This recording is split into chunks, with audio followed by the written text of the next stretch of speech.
오늘은 이 질문으로 이 시간을 시작할까 해요. 여러분, 목표를 향해 하는 과정에 어려움이 생겼을 때 얼마나 인내심 있게 그 상황을 통과하십니까? 예를 들어 이런 거예요. 어떤 계획을 이렇게 세워서 다 이렇게 막 일일삼사 다 세워놨는데 문제가 탁 생겨서 더 이상 앞으로 나가지 못하는 상황이 되었다고 가정을 해봅시다.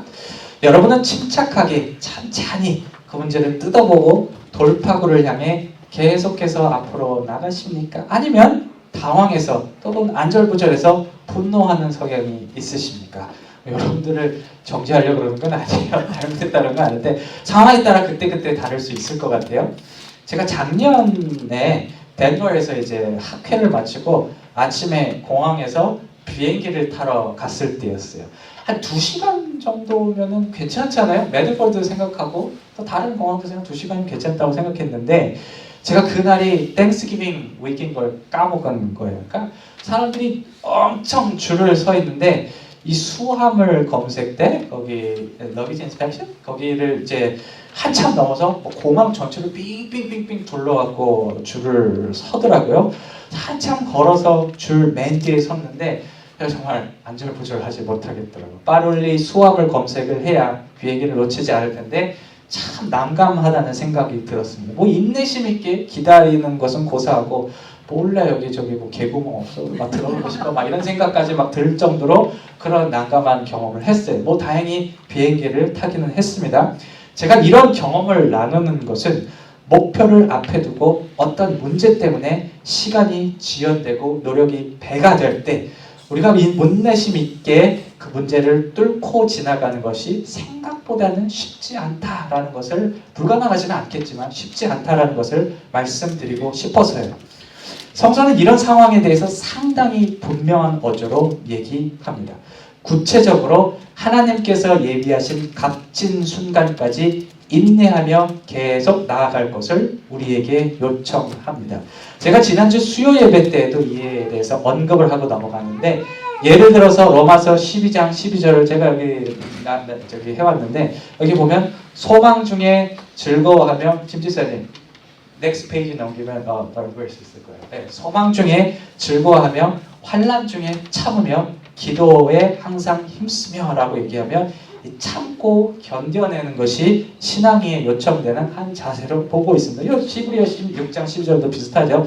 믿음과 오래 참음으로 말미암아 약속들을 기업으로 받는 자들을 본받게 되는 게 하려는 것이냐라고 하면서 이 인내에 대해서 상당히 강조하고 있어요. 오늘 여러분들과 생각해 보고자 하는 것은, 그렇다면 어떻게 이런 인내 혹은 참음을 이루어낼 수 있는가입니다. 이를 위해서 출애굽기 당시의 모세를 살펴보고자 해요. 모세가 이 질문에 대답을 해줄 수 있는 것은 오늘 우리가 상정하는 것과 상당히 유사한 상황에 그가 놓여 있었기 때문입니다. 특별히 출애굽기 3장하고 13장 사이를 쭉 살펴보시면 모세가 히브리인들을 이집트 바다로 인도내는 목표를 달성함에 있어서 여러 어려움들이 있었다는 것을 우리가 알 수가 있었어요. 자신의 백성들은, 히브리 백성들은 자신들의 처우에 불만을 막 이미 이렇게 나와 있었고, 이집트 왕 바로는 모세의 요청을 귀등으로도 듣지 않고, 그리고 하나님은 계속 불가능해 보이는 요청을 계속해서 해오시는 상황을 우리가 볼 수 있습니다. 오늘 모세가 우리의 이런 질문에 대답을 해줄 수 있는 것은 모세에게 우여곡절이 있었지만 어쨌든 이러한 모든 어려움들을 통과해서 모세가 출애굽이라는 목표에 어느 순간 도착했기 때문입니다. 그렇다면 이 목표에 도달하게 한 모세의 인내와 참음은 어떻게 주어진 것일까요?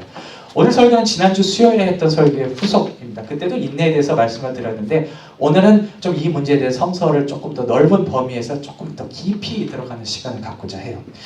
모세가 출애굽이라는 하나님이 예비하신 목표를 알게 되었을 때 그는 결코 행복할 수가 없었습니다. 사실 이 목표가 자신이 아직 젊었을 때, 혈기왕성할 때 자신이 백성을 구하려고 했던 그런 마음을 완성시켜주는 어떤 순간임에도 불구하고 자신 앞에 놓여있는 현실을 매우 그를 안절부절하게 만들어 앞으로 나가는 것을 주저하게 만들었어요. 자신의 민족 앞에 서는 것이 자신이 없었고 이집트 왕 앞에 서는 것도 자신이 없었습니다. 모세는 이 불안한 마음을 그가 반복해서 얘기하는 이 표현을 통해 드러내죠. 뭐라 그러냐면 나는 말을 잘 못합니다. 계속 얘기를 해요. 하나님의 명령을 듣자마자 4장 10절에서 이렇게 얘기했고 나중에 바울이 아니라 바로가 요지부동임을 알았을 때 그리고 이에 대해 이 히브리 백성이 절망에 빠졌을 때인 6장 12절과 30절에서 동일하게 난 말 못해요 얘기를 해요. 쉽게 말해서 나 더 이상 못해 먹겠습니다. 너무 어려워요 라고 하나님 앞에 토로하는 것이죠. 한 가지 흥미로운 사실은 이 인내심과 참을성이 없어 보이는 이 초기의 모세의 모습이 7장 이후 그리고 13장 출애굽 10장까지 더 이상 드러나지가 않는다는 것이요. 사실 이 부분에서 어려움 자체는 크게 변한 것이 없습니다.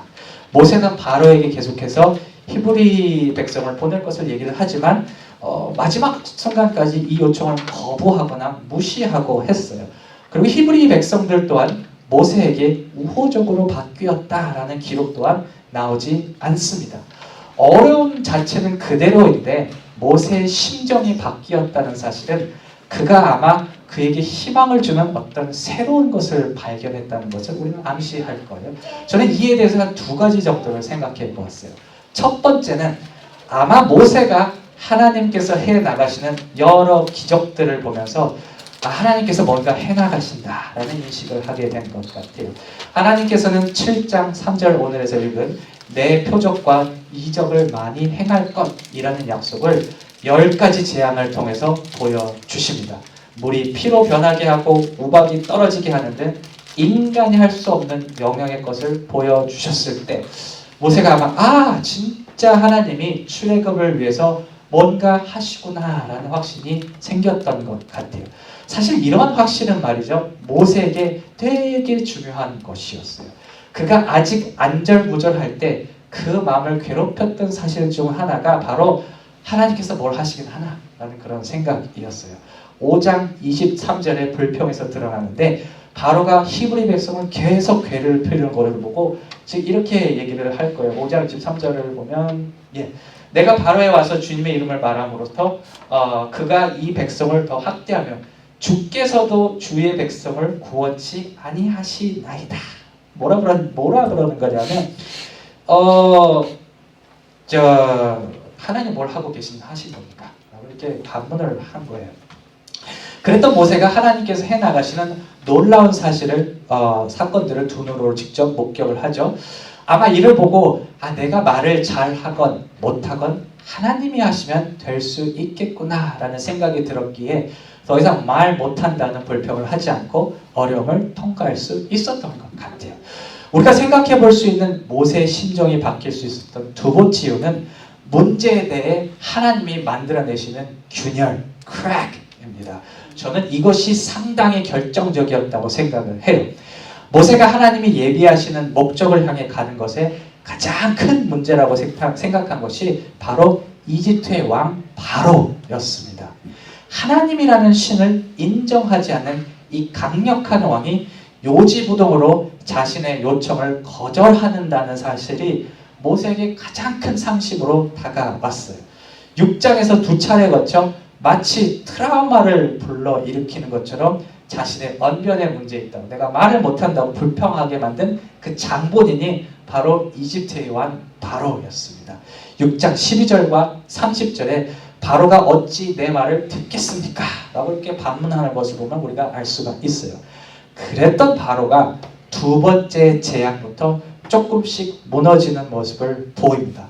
그동안 콧방귀도 뀌지 않았던 바로가 나일강으로부터 개구리가 계속해서 넘쳐나는 것을 보았을 때 모세의 말에 처음으로 반응을 해요. 8장 8절에 보면 바로가 모세와 아론을 불러 개구리가 떠나게 만들면 내가 너네 백성을 놔줄게 라고 얘기를 해요. 물론 나중에 이 약속을 번복하기는 하지만 바로가 모세의 요청을 잠시나마 고려했다는 사실은 그가 내적으로 흔들리고 있다는 사실을 의미할 것입니다. 모세가 가장 큰 장애물이라고 생각했던 이 바로라는 문제에 조금씩 균열이 생기기 시작한 것이죠. 한 번 생긴 것이 아니라 이어지는 4번째, 7번째, 8번째, 9번째, 10째 제약에서 계속해서 이런 마음을 보여줘요. 아마 이 모세가 이 균열 안에서 희망을 본 것 같아요. 깨지지 않을 것 같은 벽에 하나님이 균열을 만들어내시는 것을 보고 앞으로 나갈 수 있겠구나 라는 생각을 하신 것 같습니다.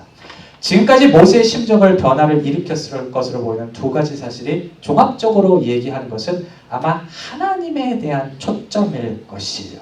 어려움이 아닌 하나님께서 해나가신 일에 더 집중하게 되었을 때 하나님께서 예비하신 값진 걸음에 한 걸음씩 나아갈 수 있다는 사실이 모세와 나눈 말씀이 우리에게 주는 가장 큰 메시지일 것입니다. 사실 근데 우리가 이 땅을 살아가는 이상 우리가 받아들여야 할 사실은 어려움이 존재하지 않는 삶은 없다라는 것이, 그것이 정신적이든 육체적이든 물질적이든 어려움은 어떤 형태로든 우리에게 찾아옵니다. 마치 모세의 삶에서 어려움이 완전히 떠나간 것이 없었던 것처럼 말이죠. 이미 출애굽을 달성하긴 했는데 출애굽을 달성했을 때 모세도 얼마 안 있다가 또 바로가 또 찾아왔죠. 출애굽해서도 계속해서 문제에 부딪혔어요. 우리가 기억해야 할 사실은 어려움이 끈질기게 우리를 떠나지 않는 만큼 하나님 또한 끈질기게 우리 삶에 관여하시려 한다는 사실입니다.